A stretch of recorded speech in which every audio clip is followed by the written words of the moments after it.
life feels like. This is what energy feels like. This is what health is.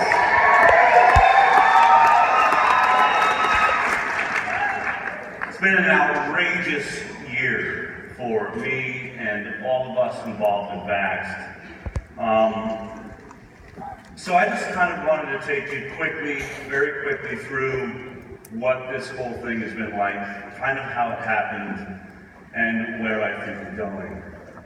But the question I want to ask you, because as we travel from theater to theater, every day in a different city, Holly and Andy and I and all of our crew, you know, there's moments where you see people come up to you after the film to talk about things, and I swear, we'll always turn to each other and say, here come the chiropractors.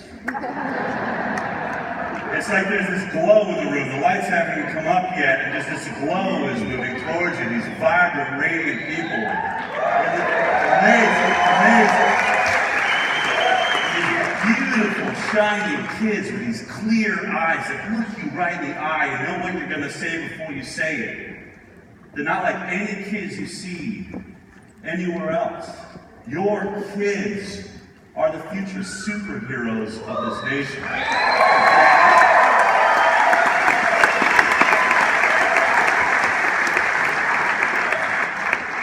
I want to talk about how we got here, and I want to talk about why we are here. Why are you here? What made you decide to be a chiropractor? I mean, it's got to be the same energy. You could have been doctors, you could have been surgeons.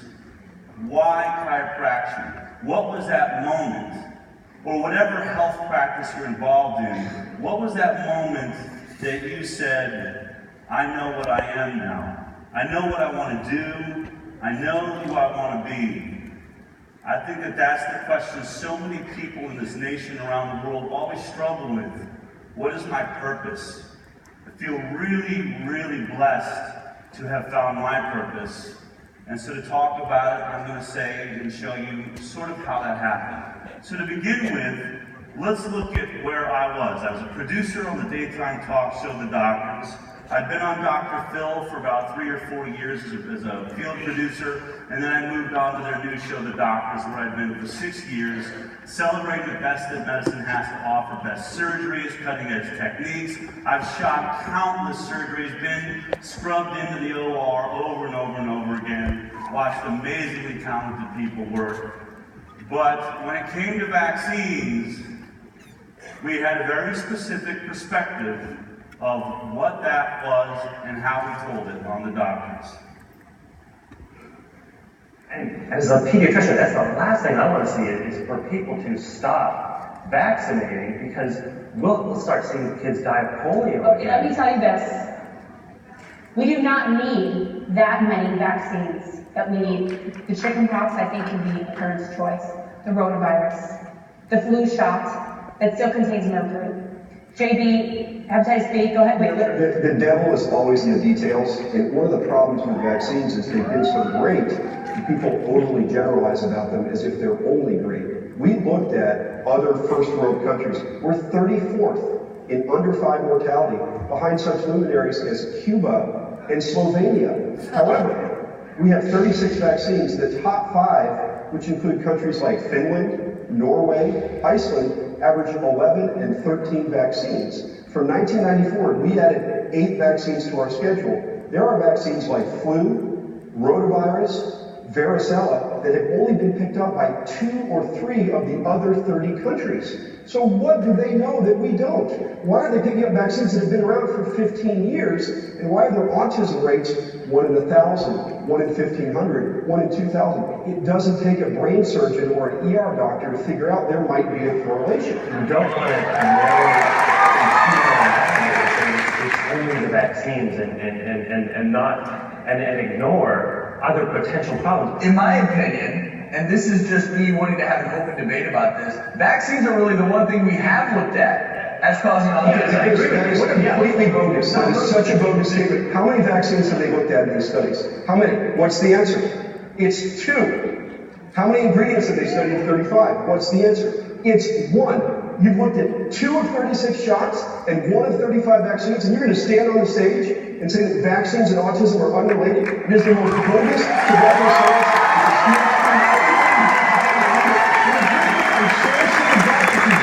Studies who don't know the details, sitting here telling parents and reassuring them that vaccines don't cause autism. It is irresponsible. And this is the biggest problem, and the reason that doctors in this country are frustrated, because, listen, all you're doing is you're antagonizing a medical community that wants to help these kids. Okay? You're antagonizing me. You're antagonizing Dr. Sears. Why would you do that? This show is all about okay, you know, okay, everyone wants to blame someone, right? Yes, this is what we're trying to figure out here is how to help kids. But all you do when you yell at me on my stage, all you do is anger me and make me feel I asked you to defend your stance, and all you did was attack me.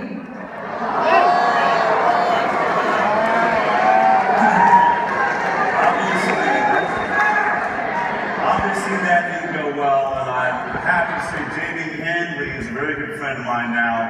Way to go, Jamie.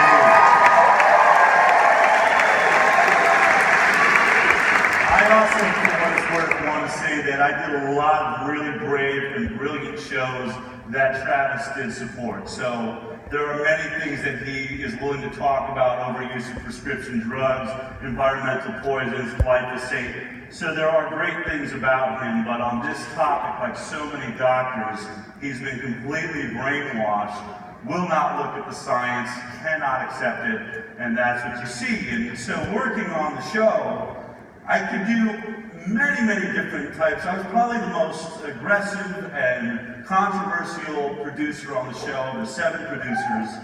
I did do stories on glyphosate. It always bothers me when billion-dollar industries say that they care about people, and yet all you see them is making more money. So anytime there's a billion-dollar industry that's involved with people's health, I'm a skeptic. I'm sorry, that's how I'm wired. I'll never look into it. While I worked on the show, I actually would use Mercola.com to find stories. I was like, where did you find this story? We don't even understand it. I was like, oh, I got my sources.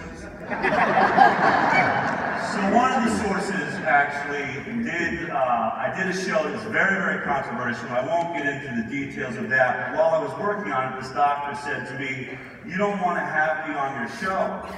I said, why? This is an incredible story. We're going to blow it open. I mean, children are dying, you know, based on this topic. And he said, well, because if you go online, you'll see that I'm considered a quack. His name was David Ayu, great radiologist.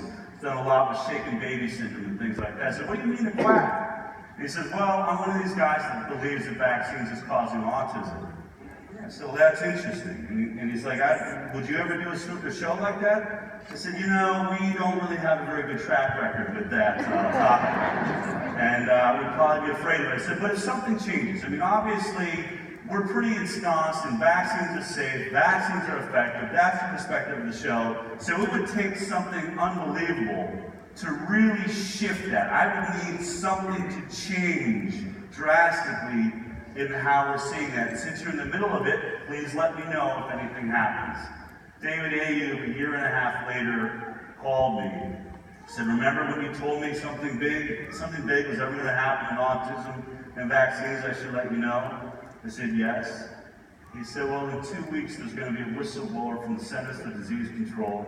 He's going to come forward and say that they committed scientific fraud on the vaccine studies. And they know that vaccines are causing autism, and they've covered it up. That's one of those moments as a medical journalist, you think, is this real? Because if it is, this is going to be the biggest story in my lifetime. This is the biggest medical story in history. If the United States government, an agency, the CDC, has covered up the fact that vaccines cause autism, that will blow up. Well, unfortunately, we still had too much of a rash from what had happened with this story. And we weren't going to be able to do the story on our show. Also because we were a medical talk show, we were pharma funded, and CDC was our best friends. And I I said, well, I mean, at least CNN, Fox, all of them will cover it. You've seen it in the film, I talked about it. Well, it was crickets. When the story finally did actually break 2 weeks later, Thompson's saying things like, I don't know how to live with myself. I have so much guilt every time I see a child with autism because I feel responsible. I can't believe what we did, but we did it. And I thought, wow, not a single newspaper, not a single news agency, not a single newsroom. Nobody's going to cover that story. Someone put it up on CNN's iReport and they took it down. What is happening? I thought we lived in the United States of America. I thought we had free press. Clearly, this story would be selling headlines. That headline in a newspaper, and suddenly New York Times is no longer chapter 11. They can't keep papers on the shelves. But no, they'd rather go broke than cover a story about a top scientist at the CDC. Now, I might have let that story slide by. That's the truth. People say, oh, it's amazing you got into this. I might have let that slide by, except that I had a show. And I had a hole in my show. One of my guests had dropped out. And I got a call from the executive producers about 2 months later. And they said, come on over to the stage. We're doing a piece that we're going to put in your show so you can edit it. You should probably come over and check it out. And here's what I watched on the monitors backstage at the doctors. To help us jump right into this topic is pediatrician and also California State Senator Dr. Richard Pan. Welcome to the show. Perfect expert to help us with this topic. Yeah, you are in a unique position because obviously you set policy as a legislator, but also as a pediatrician. So from your perspective, first thing as a legislator, what's your perspective from that angle? As a legislator, I'm seeing that our rates of immunization have been decreasing, and what we're seeing ever larger outbreaks. Most recently, of course, this outbreak we had at Disneyland. And children are getting infected, actually adults are getting infected as well. And even right now, there are 10 infants who are under 1. They couldn't get immunized, they're too young, who have gotten measles from this outbreak. And so that's, I think, the challenge here is obviously there are a lot of myths out there with vaccination, but the most susceptible, those less than 1 year of age, too young to get vaccinated, of course, end up being the most at risk. And because, what's so interesting about measles, again, theoretical, and a lot of our training is how effective it is because it's a respiratory virus. So one child or adult has it, and if anyone else around them is potentially unvaccinated, like you said, the young ones, very likely they'll get it. Exactly. And they depend on the rest of us to be vaccinated to protect them, and that's why I'm carrying a bill to ban the personal belief exemption so we can get our immunization rates high enough. If we don't change what we're doing now, it can get worse. What we've been seeing is the last several years, our outbreaks are getting larger and larger because we've been adding to the number of unvaccinated people to our communities each year. And that's why I'm carrying my bill, so we can try to raise that immunization rate. Parents should not have to worry that when they bring their kids to the store, to a theme park like Disneyland, to their school, that they may be exposed to a disease like measles. So again, that doesn't take somebody's right away to not get the vaccine, but they can't go into the public setting where they could potentially transmit the disease. Exactly. There's little controversy among people in medicine and science about the efficacy and safety of the vaccines. They're efficacious and they're safe. Unfortunately, there have been many myths out there. One myth going around right now is around viral shedding, saying that actually people who are vaccinated are transmitting the disease. Now, there's never been a case of a person who's actually transmitted the measles from a vaccination to another person. That is purely a myth, but it's making circles around. There's of course other myths such as the autism link, which has been totally debunked as well. We've studied the relationship between vaccines and autism. We know that there's no connection between vaccines and autism. They're finding genetic links, they're finding other things. We will figure out the cause of autism, but it's not vaccines. Imagine you just pitched the fact that